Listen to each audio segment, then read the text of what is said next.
টলিগঞ্জের বর্তমান সময়ের সুপারস্টার জিতকে তো আপনারা সকলে খুবই ভালো করে চিনেন।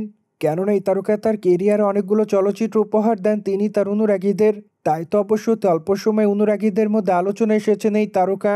মোরওভার চলিত মাসের 7 তারিখে জিতের বুমেরাং চলচ্চিত্রটি মুক্তি দেওয়া হবে।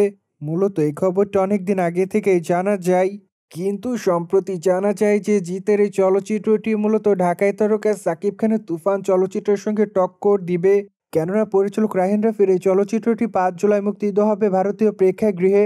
তাই তো এবার ধারণা করা যায় এবার বাংলাদেশি চলচ্চিত্র ভারতের মাটিতে রাজত্ব করবে। কেননা কলকাতাতে ঢাকাই তারকা সাকিব খানের অনেক বড় ফ্যান বেজ আছে।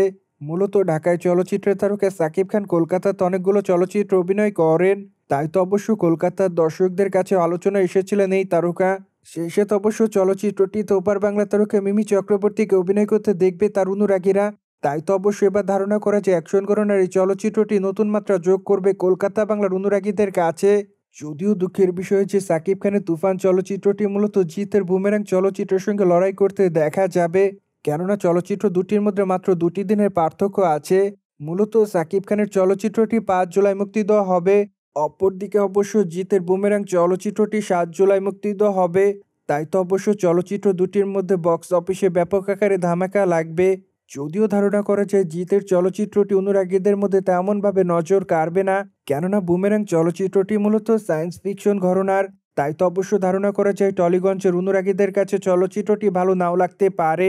কেননা টলিগঞ্জের অনুরাগীরা সর্বদা অ্যাকশন ঘরানার চলচ্চিত্র দেখার জন্য অপেক্ষায় থাকে। কিন্তু এবার টলিগঞ্জের তারকা জিতকে দেখা যাবে ব্যতিক্রম গল্পে অভিনয় করতে।